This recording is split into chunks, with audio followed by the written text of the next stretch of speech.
I was sitting across from a friend recently, let's call her Maya, who was trying to explain why her 6-year marriage had finally run out of air. She wasn't angry. She was just deeply confused. She told me they never had a big fight, no infidelity, no dramatic betrayal. In fact, she spent years trying to be the perfect partner by guarding her heart, filtering her thoughts, and making sure she never burdened him with her deepest insecurities. She thought she was being a hero. She thought that by withholding the messy parts of herself, she was keeping the relationship safe. She looked at me with this hollow expression and said, "I did everything right. I protected our peace. I kept my guard up so I wouldn't get hurt, and so I wouldn't hurt him." But then she described the final months, a quiet house where the atmosphere felt heavy, like the oxygen was being sucked out of the room. They were two people living in a curated gallery of their former selves, afraid to touch anything in case it broke. To her, the silence was a safety net. To the relationship, it was a tomb. What Maya didn't realize, and what most of us get backwards, is that her protection was actually a slow-motion execution. We've been taught that vulnerability is a liability, a weakness that invites harm. We're told to build walls to preserve love. But the reality is far more clinical and far more startling. You cannot protect a connection by dimming your light. In that moment, Maya wasn't a safe partner. She was a sun that had decided to stop shining to avoid overwhelming someone else. And when two people stop being transparent, the unity doesn't just plateau, it fragments. It wasn't a lack of love that ended her marriage, it was a refusal to be seen. We think we're building fortresses, but we're actually building cages. And the moment one person decides they want to breathe again, the whole structure has to collapse. Wow.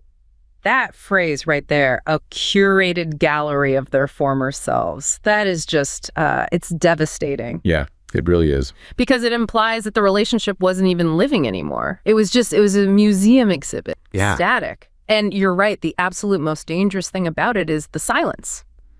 I mean, we're conditioned to think that the end of a relationship looks like a war zone. Right, like shouting, throwing plates. Exactly. Total betrayal. But in cases like Maya's, it's not an explosion at all. It's just suffocation. And that's the part that really stuck with me when I was talking to her, because Maya was absolutely convinced she was doing the right thing. This wasn't negligence on her part. It was a strategy. She actually thought, if I minimize my needs, if I hide my messiness, I become easier to love. Which is such a common trap. I think a lot of people operate on that exact manual. We think peacekeeping is the exact same thing as peacemaking. But today, we're doing a deep dive to just dismantle that idea completely. Because the material we're looking at today shows that this instinct to protect is actually the architect of the breakup. And to really understand why that happens, we have to move away from the whole poetic idea of romance and look at what we could call the physics of connection. We need to set the stage with the core metaphor for this deep dive. The two suns. The two sun kiss. Because usually the cultural script we all get is, Jerry Maguire. You complete me. Two halves becoming a whole. But this sounds like the total opposite of that. Because that "you complete me" idea is basically a recipe for codependency.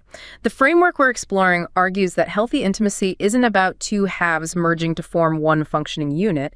It's about two infinite light sources, two suns choosing to shine fully toward one another. Think about the actual physics here. A sun generates its own heat. It generates its own gravity. Right. It does not dim its light because it's afraid of burning the other sun. A sun shines because that is just its fundamental nature. So if we apply that physics to Maya, her mistake was thinking that she needed to turn down her own dial just to make the room comfortable for her husband.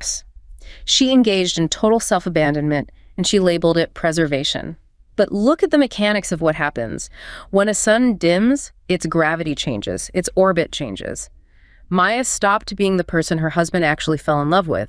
She became a shadow of that person. And you cannot have a gravitational orbit with a shadow. Exactly. It breaks the physics of the system. It feels so risky, though. I mean, the whole reason Maya dimmed her light is because she was terrified that if she shone fully, if she showed her insecurity, her anger, her weirdness, he would leave. And that is the fundamental gamble of intimacy. But the alternative is guaranteed failure. If you dim, the relationship dies of oxygen starvation, just like her marriage did. If you shine, yes, there is a real risk they might leave, but there is also the only actual possibility of them staying for the right reasons. Which is what we're really getting into today. Right. That's the trajectory we are following. We are going to look at the strategy of radical transparency first. Then we'll move into the biological and sociological traps, the evolutionary mismatch that makes this so insanely hard in the modern age. And finally, we'll get into the actual mechanics of becoming that sovereign individual, the sun. And we're pulling from a really diverse stack of concepts today. Behavioral economics, evolutionary biology, digital psychology, and some pretty heavy family systems theory. This isn't just standard dating advice, is it? This is about the physics of consciousness. It's about how you exist as an entity in a universe populated by other entities. Whether that's a marriage, a business partnership, or a friendship, the underlying physics remain exactly the same. All right, let's jump straight into our first case study. Because we're moving from Maya, who hid literally everything, to a guy who decided to hide absolutely nothing. I heard about a man named Julian, a high-frequency trader in London, who applied the same ruthless logic of the markets to his dating life. For years, he played the game, meticulously crafting a persona of aloofness and calculated mystery, believing that vulnerability was a structural deficit. But the returns were diminishing. He found himself surrounded by partners who only loved the mask. One evening, he decided on a radical transparency experiment. He met a woman, and instead of the usual scripted charm, he laid out his boundaries, his flaws, and his uncompromising vision for his life within the first hour. He stopped performing. He became what the framework calls a sun, shining with a light that was both blinding and honest. Most women recoiled, but one stayed, drawn not by a curated bait, but by the raw signal of his reality. I've seen comments on my channel arguing that this kind of invulnerability through total exposure is the only way for the modern man to survive a hyper-competitive sexual market. While it sounds cold, treating a first date like a boardroom disclosure, there's a profound, almost tragic honesty to it. It moves the needle from manipulation to efficient filtering. From my perspective, while this rational survival strategy might seem devoid of traditional romance, it's a direct response to a world where game has become a tired, dishonest currency. It's a brave, if somewhat clinical attempt to find something real by burning away the fog of social posturing. Burning away the fog. That is the absolute critical piece of what Julian is doing. He is applying a market efficiency model straight to intimacy. In behavioral economics, signaling is what you do to convey value to someone else. Right, like wearing a tailored suit to an interview. Exactly. And usually in dating, we signal with curated bait. We wear the nice watch, we hide our anxiety, we pretend to really love jazz when we don't. Julian just realized that signaling false value creates a bubble, and bubbles inevitably burst. Okay, I'm dying psychopathic. Imagine sitting down for a first date, you've barely even ordered a drink, and the guy across from you just hands you a prospectus of his childhood trauma and his rigid life boundaries. Isn't there a line between transparency and just having zero social intelligence? Like, isn't this just trauma dumping with a corporate rebranding? That is a very valid distinction to make, but there is a massive difference between trauma dumping and what Julian is doing, which is efficient filtering. Okay, what's the difference? Trauma dumping is basically vomiting your unprocessed emotions onto someone else so they can fix you. It's a demand. It says, here is my pain, now comfort me, make me feel better. Julian's transparency is entirely different. It's a disclosure. He isn't asking for them to fix his flaws, he's just asking them to assess the data. Oh, I see. So it's less about emotional neediness and more about data integrity. It's a pure survival strategy. Think about the sheer energy cost of maintaining a mask. If you spend the first 6 months of a relationship pretending to be the chill guy when you are actually a high-strung control freak, you are burning a tremendous amount of psychological energy every single day just to maintain that facade. Julian just decided that the energy cost was way too high. But the material mentions this specific concept. Intimacy is invulnerability. That feels like a total contradiction to me. We were always told that intimacy is vulnerability. I'm opening my chest so you can stab me. How can intimacy be invulnerability? This is the first major inversion of our deep dive today. Conventionally, we do think, if I show you my soft spots, I am vulnerable to attack. But the argument here is that true invulnerability comes from the total absence of secrets. Wait, walk me through that, because that feels huge. If you are hiding nothing, what can possibly be used against you? Nothing. Right. If I tell you straight up on day one, I can be selfish when I'm stressed, I have credit card debt, and I absolutely hate hiking, and then you try to use that against me later in an argument, it doesn't work. Because you already own it? Exactly. I already disclosed it. The sun metaphor works so perfectly here because a sun is just a ball of nuclear fusion. It's not hiding anything. It's just burning. You can't expose the sun. It's already exposed. So the armor isn't a shield. The armor is the fact that there's just nothing left to uncover. Yeah. You're bulletproof simply because you're transparent. Yes. Julian stopped dimming. He stopped trying to manage the other person's perception of him. And this actually brings us to a technical framework that is crucial here. It's called the 4 directions of honesty. For this two sons dynamic to actually function, honesty isn't just about not lying. It's a flow of information in four very specific directions. Okay, let's break these down, because I feel like most people probably fail at the very first one. The first direction is you with yourself. You have to admit who you actually are to yourself. This is exactly where Maya failed in our first story. She told herself, I'm being a noble, sacrificial wife, but the actual truth, the honest truth she hid from herself was, I'm terrified he will leave me if I speak up. That is definitely the hardest one. Self-deception is the most comfortable lie we tell. What's the second direction? The second is you with them. This is Julian's specialty. Broadcasting your internal signal clearly to the other person without any interference or filtering. Okay, and the third? They with themselves. The person sitting across from you has to be self-aware enough to know their own truth. All right, if they're lying to themselves, it's a non-starter. They have to return that genuine truth back to you. So it's a complete circuit. It's a field. And here's where it gets really fascinating from a systemic level. If any one of those directions is blocked, like a traffic jam, the entire field between the two people collapses. Connection just becomes a performance. If I am completely honest with you, but you are lying to yourself, which is direction 3, we cannot actually connect. We are just bouncing signals off a distorted mirror. I want to pivot slightly to the gender aspect of Julian's story. The text specifically calls this radical transparency a strategy for the modern man, and we are looking at concepts that talk about why men specifically struggle with this so much.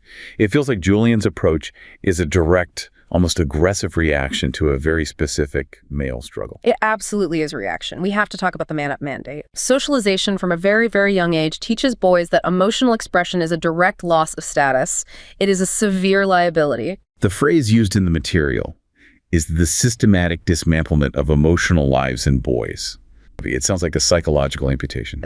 And what it creates is a fragile masculinity that fears powerlessness above absolutely everything else. So when a man feels something intense, fear, sadness, longing, his instinct isn't to share it. His instinct is to hide it to preserve his identity as the hero or the provider.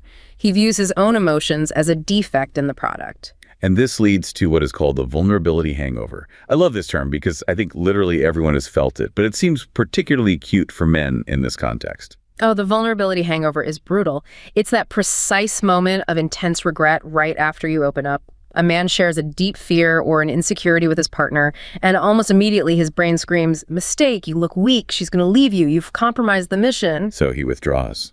He pulls back hard to regain that lost sense of control. Or he defaults to fixing. If you come to him with a heavy emotion, he gets overwhelmed because he lacks the emotional vocabulary to just be present with it. So he tries to solve it like a math problem. It's a safety mechanism for him. He's rationalizing to escape the emotional heat. And that's exactly why Julian's strategy is so radical. He bypasses the hangover entirely. Yes. By leading with the flaw, by leading with the unvarnished truth right out of the gate, he kills the fear of rejection. He's essentially saying, here is the absolute worst of me. If you don't like it, leave right now before I invest anything. He eliminates that energy cost of maintaining the mask. It is brutally efficient. It's efficient, but it also creates a very stark, almost unforgiving reality for relationships. There's this idea that relationships don't end because love vanishes, but because unity hits a ceiling. That is the raw mechanics of connection. Imagine two people climbing a ladder together. If one person climbs to rung 85, let's say 85% transparency, 85% personal growth, and the other person just stops at rung 70, a gap appears. And you can't force the person at 70 to keep climbing. One sun cannot shine for both. If Julian is operating at 100% radical transparency and he meets someone who is operating at 50% mask wearing, the relationship is fundamentally impossible. Julian's method forces that gap to close immediately, or it just breaks the connection before it even starts. Which saves everyone the 6 years that Maya spent suffocating in her gallery. Exactly. It's painful in the short term, but it absolutely prevents the long-term tomb. So Julian found a way to hack the system by being hyper-intentional. But Julian is dealing with what he can control himself. What happens when the disconnect isn't just about personal choice? What if it's about the actual environment we're living in? Our next story takes us straight into the digital age, where human biology and modern technology collide and things get really messy. I was reading a thread about a couple, Chloe and David, who had been together since the early days of Tinder. They were a success story of the algorithm. However, 5 years in, a silent rift opened. Chloe was diving deep into psychological growth, seeking a two-suns level of connection, where both partners are constantly evolving. David, meanwhile, had hit a growth stagnation. He was comfortable in the digital era malaise, seeking the low-effort dopamine of social media and passive entertainment. The evolutionary mismatch became undeniable. Chloe's ancient biological drive for a strong, growing pair bond was clashing with David's modern surrender to digital stagnation. They lived in the same apartment, but in different centuries of psychological development. Eventually, the gap became a canyon, and they broke up, not because of a fight, but because their trajectories no longer intersected. I imagine many of you watching have felt this specific kind of loneliness, the stagnation gap. We are forced into digital environments that don't reward the deep, compounding growth required for long-term intimacy. When I read stories like this, I realize that relationship failure often isn't a moral failing, it's a sociological byproduct. It's a mismatch between our hardware and the modern software of dating. It reminds me that Sunny, or fate, is often just a poetic term for aligned growth rates. When one person stops shining, the system collapses. Living in different centuries of psychological development, that is such a precise and tragic way to describe modern disconnection. Yeah. You are literally sitting on the exact same couch, but one person is in the present day seeking deep growth, and the other is lost in a dopamine loop that mimics a prehistoric reward system. Let's hold on here for a second, because it's so easy to listen to this story and just think David is a loser. Just put the phone down, David, get off the couch. But the concepts we're looking at suggest something much more complex is happening here. This isn't just a guy being lazy, it's biology. Can we dig into this evolutionary mismatch? Absolutely. The evolutionary mismatch theory is critical here. It posits that our human brains evolved in an environment of extreme scarcity, but we currently live in an environment of superabundance. Our biological hardware is completely outdated for our modern software. Is this similar to the whole thrifty gene idea with junk food?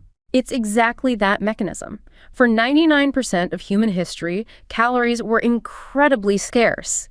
If you stumbled across a beehive, the absolute best survival strategy was to eat all the honey immediately. The gene that said, "Don't stop eating," literally saved your life. But today, in a world of unlimited refined sugar, that exact same survival gene kills you with diabetes. Okay, so how does that translate to David aggressively scrolling through short-form video on the couch? Because information and novelty are the new calories. Our brains are hardwired to seek novelty because, out in the wild, knowing where the new berry bush was meant survival. It meant a new opportunity to live. So we get a dopamine hit, a little chemical reward in the brain every single time we find something new. But now we have the internet in our pockets. Which is a supernormal stimulus. It's a berry bush that never ever runs out of berries. It's a beehive the size of the entire planet. So David isn't just lazy. His brain is being hijacked by a reward loop that is vastly more powerful than his conscious willpower. He is snacking on digital novelty. And this creates that stagnation gap you mentioned. Chloe is looking for deep, slow, compounding connection, which is like sitting down for a highly nutritious, complex meal. And David is essentially just eating Skittles all day. And this leads to a behavioral phenomenon researchers call technoference. It's the constant intrusion of technology into interpersonal social interactions. And the neurochemistry of what happens during technoference is fascinating, but also deeply tragic. I think everyone feels this. You're talking to someone, you're in the middle of a thought, and they just glance down at their phone. Yeah. It feels like a micro rejection. It's actually worse than a psychological rejection. It's a biological confused signal. Think about the still face experiment. Are you familiar with that one? Where a mother plays with her baby, smiling, engaging, and then suddenly just drops her expression to a completely blank still face. Yes, I've seen the videos. The baby tries so hard to get her attention back, then starts to panic and eventually just breaks down crying. Watch. That exact panic is what happens to our nervous system when our partner pulls out their phone and starts scrolling during a moment of connection. Our brains evolved for face-to-face self-disclosure, eye contact, tone of voice, tiny micro-expressions. These physical cues release oxytocin. Oxytocin is the bonding hormone. It's the ultimate safety drug for humans. When David looks at his phone, he severs the oxytocin loop. He might still be physically sitting right next to Chloe, but biologically, he has completely left the building. So we are out here snacking on connection through likes and comments and text messages, but we are genuinely starving for actual intimacy. Correct. And this brings us to one of the most powerful frameworks of this entire deep dive, Bowen family systems theory. This explains the underlying mechanics of why Chloe and David couldn't just talk it out or work it out. This isn't just about screen time. It's about differentiation. Okay, lay on me. I've heard the term differentiation of self thrown around, but it usually sounds like dense psychobabble. What does it actually mean when you're sitting in a living room with your partner? In Bowen theory, differentiation of self is the ability to maintain a distinct I while remaining deeply connected to a we. It is the emotional capacity to be close to someone without losing your own identity in them. So not being a chameleon. Right. A person with low differentiation has what Bowen calls a pseudo-self. They adopt the beliefs, the moods, and the values of whoever happens to be around them just to regulate the room and keep the peace. Maya, from our very first story, was a classic pseudo-self. She morphed to fit whatever container her husband provided. A solid self, on the other hand, says, this is what I believe, this is what I value, and this is what I need, even if it causes friction in the relationship. So looking at Chloe and David through this lens. David seems to be suffering from a very modern form of fusion. Fusion is what happens when you cannot regulate your own internal anxiety, so you use something external to do it for you. In traditional relationships, you might use your spouse. I'm stressed, you need to calm me down. But David is using the digital pacifier. He is completely fused with the screen to regulate his internal emotional state. Chloe is actively attempting to differentiate. She's trying to grow into a solid self. She wants to evolve. But here is the real kicker, and this comes from a study on couples that is central to this concept. There is often a profound gender disparity in how this plays out. Really? What did the study actually find? It found that men's relationship adjustment, which is basically a metric for how happy and secure they feel in the relationship, was often only influenced by their own level of differentiation. If the man felt emotionally regulated, he just assumed the entire relationship was fine. But women's adjustment was influenced by both partners' levels of differentiation. Wait, let me make sure I'm understanding that correctly. David might feel totally fine because he's wrapped up in his own little dopamine bubble. He's sitting there thinking, I'm good, I've got my phone, she's sitting right there, everything is perfectly chill. But Chloe feels the gap acutely because she is biologically and socially sensitive to these systemic stagnation. Exactly. She feels the drag of the entire system. She feels the heavy weight of his refusal to grow. She perceives the relationship failing as a unit while he only perceives his own isolated comfort. The stagnation gap isn't just that David is being boring, it's that his lack of differentiation is actively destabilizing the system that she is trying so hard to build. That makes an unbelievable amount of sense. It explains why so many breakups seem to completely blindside the guy. You always hear, I thought we were fine, it came out of nowhere. Well, you were fine, the system was actively dying. And tying it right back to the two suns metaphor, if one sun is trying to rise and expand, and the other is stuck behind a dense cloud of digital distraction, the gravity of the entire system fails. The unity hits that ceiling we talked about earlier. Chloe cannot force David to evolve. She can't reach into the screen, pull him out, and make him act like a sun. And if she decides to stay with him, she has to dim her own light to match his level of stagnation. Which brings us right back to Maya. Dimming always leads to the tomb, so Chloe left. And the framework suggests that her leaving wasn't a failure of love, it was a coherence correction. A coherence correction. It completely reframes the pain of a breakup. It's not a tragedy, it's just physics asserting itself. The system corrects itself when the physics no longer work. So we've looked at the aggressive strategy of transparency with Julian. We've looked at the trap of digital stagnation with Chloe and David. But this leaves a massive question on the table. How do you actually become a sun? We keep saying, be a sun, shine your light, but what does that tangibly look like? Does it mean being selfish? Does it mean completely detaching and not needing anyone at all? This leads us to our final story about a man named Marcus, which I think is going to challenge a lot of our fundamental assumptions about what love actually is. There's a story I found in an old forum about a man named Marcus who spent his entire youth being a giver. He believed that if he gave enough money, attention, emotional labor, he would eventually get the love he deserved. It was a giving-to-get dynamic, a transactional kindness that left him bitter and depleted when his relationships inevitably crumbled.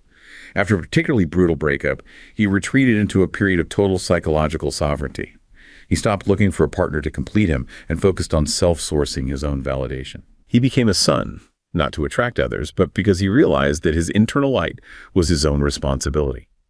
Years later, he entered a new relationship, but this time he didn't need her to survive. He chose her to share the excess of his own light. This concept of demoralized objective truth might sound harsh to some. The idea that we must be entirely self-sufficient before we can truly love. It strips away the self-sacrificing hero trope and replaces it with the sovereign individual. To be honest, when I first read about this self-sourcing mindset, it felt a bit individualistic, even atomized. But looking at it through the lens of my work, I see the utility. In a society where we are all increasingly isolated, the only sustainable way to connect is to ensure your own tank is full first. It's not about being selfish. It's about being stable enough to be honest. It's about moving from a parasitic love to a luminous one. Parasitic love versus luminous love. That is the distinction that changes absolutely everything about how we approach relationships. Marcus made the brutal shift from being a parasite, constantly feeding off external validation, to being a self-sustaining son. Yeah. Because calling Marcus a parasite when he was actively being a giver feels fundamentally wrong to me. He was doing literally everything for his partners. He was paying for things, he was listening to their problems, he was sacrificing his own time. How is that parasitic? That just sounds like being a dedicated martyr. This is where we have to look at the crucial distinction between caregiving and caretaking. It is a subtle difference in behavior, but it is lethal in its outcome. Okay, lay it out clearly. What is the difference? Caregiving is giving from a place of actual love with zero strings attached. You give simply because you are full. You give because the pure act of giving brings you joy, complete regardless of how the other person responds or what they give back. It's an overflow of your own light. And caretaking? Caretaking is giving in order to get. It is a highly covert form of control.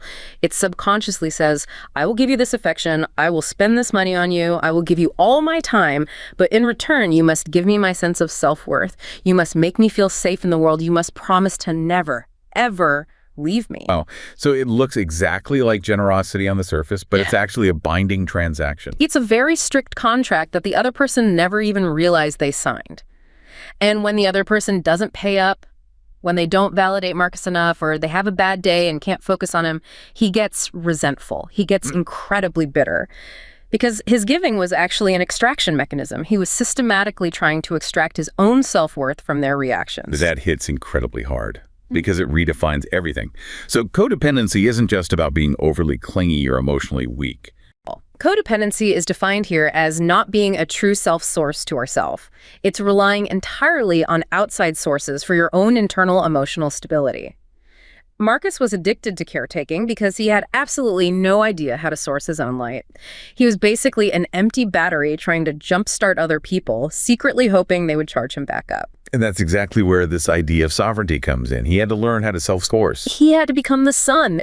The sun generates its own heat from the inside out. It doesn't look at the earth and ask, hey, am I shining bright enough today? Do you appreciate my light? It just burns. It sources all of its energy from its own core. There's this really great analogy in the material about a Ferrari that captures this perfectly. Yes. The idea is that you cannot park a brand new relationship, a beautiful new Ferrari on top of an old unhealed self. You can't park a Ferrari on a wreck. You have to put in the work to clear the wreck first.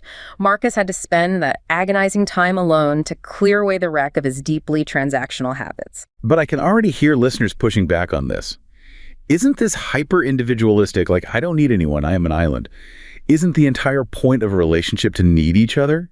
If we are all just these sovereign, self-sustaining sons, do we even form couples anymore? It sounds like two roommates who just happen to live together because the rent is cheaper. That is the ultimate fear we all have. We are taught that need is the glue of love. But this framework argues that need is actually a solvent. It dissolves the bond over time. This is known as the paradox of need. The paradox of need. When you do not need someone to love you in order to love yourself, you actually become truly capable of intimacy. Why? Because you aren't bargaining with them anymore. You aren't constantly managing their emotions to keep yourself feeling safe. You aren't terrified they will leave because you deeply know that if they leave, you are still entirely whole. You finally move from bargaining to shining. So you're saying that true, pure desire can only exist when desperate survival-level need is completely gone. I choose you simply because I want you. Not because I will psychologically die without you. Exactly. And this brings us right back to the pure physics of the two suns. A sun must be full to shine. If you are entirely empty and you try to give to someone else, you are actually stealing from them. This also completely changes how we have to view boundaries. I think a lot of people, especially people operating like Maya, think unconditional love means you just have to put up with absolutely everything the other person does. That is one of the most dangerous myths in modern romance. The concepts we are discussing are very clear on this. Unconditional love does not mean unconditional access. Again, because that needs to be on a billboard everywhere. Unconditional love does not mean unconditional access. You can love someone fully, you can wish them the absolute best, and you can still close the door on them. Marcus's newfound sovereignty allows him to love without needing to possess or control his partner. But if the other person harms him, if they consistently try to dim his light, he can and will withdraw. And he withdraws not because he hates them or wants to punish them. No, he withdraws out of pure coherence, out of fundamental self-respect, because he knows he is a son, and he cannot exist in a relational dynamic that forces him to betray his own nature. It's the ultimate freedom of having nothing to protect. If you are truly sovereign, you don't need to protect your fragile ego, because your ego isn't dependent on their constant validation. The final litmus test for any relationship, according to this entire framework, isn't about measuring how much you are willing to sacrifice for the other person. It's simply this: are both suns actively shining? If one sun dims, the other must not dim just to match them. Doing that is the ultimate act of self-abandonment. Wow. Okay, let's zoom out for a second and look at the whole journey we've just taken today, because we have covered a massive amount of ground. It's been quite a trajectory. We started right at the beginning with Maya. She fully believed she was building a safe fortress by hiding her true self, but she eventually realized she had just built a cage, a tomb where the oxygen slowly ran out. She really showed us the terrible cost of following the good partner script. Then we met Julian. He realized the whole game of dating was just a massive waste of energy. He utilized radical transparency, finding invulnerability through total exposure to efficiently filter out anyone who couldn't handle his actual light. He stopped performing and started shining, teaching us that pure honesty is the best efficiency engine. Then we examined the slow tragedy of Chloe and David, the evolutionary mismatch. We saw how the modern digital age creates these massive stagnation gaps where one person wants ancient, deep bonding and the other is just stuck in a modern dopamine loop. We broke down differentiation and saw how love alone simply cannot bridge a severe gap in growth rates. And finally, we looked at Marcus. He showed us the actual way out of the maze, moving from the hidden transactional giving to get of caretaking straight into the self-sourcing power of psychological sovereignty. He taught us the hardest lesson, that you have to be a full, self-sustaining son before you can truly light up a partner. The single common thread pulling through all of these different stories is the active refusal to dim. Whether it's caused by a deep fear of rejection, endless digital distraction, or ingrained codependent habits, the human impulse is almost always to shrink, to hide our edges, to make ourselves smaller just to fit the temperature of the room. But the core takeaway from our deep dive today is that real, sustainable intimacy isn't a merger of two broken halves. It is the spectacular collision of two complete wholes. It's a true symbiosis, where two cells lock into coherence simply because neither one of them is hiding anymore. It always comes back to the physics. Two suns can safely orbit each other, but only if they both refuse to stop burning. So as we wrap up this deep dive, there is a final thought to mull over. We usually look at breakups or connections that just fail to launch as these profound tragedies. We look at them as painful evidence that we failed, or that we aren't enough, or that love just isn't real. But consider the possibility that the pain of a breakup or a failed connection isn't a tragedy at all. It is a coherence correction. It is simply the universe's physics asserting the fact that two suns cannot maintain an orbit if one refuses to shine. The next time you feel the urge to protect your relationship by withholding your truth, remember, you are either building a fortress or a cage, and cages always eventually run out of air.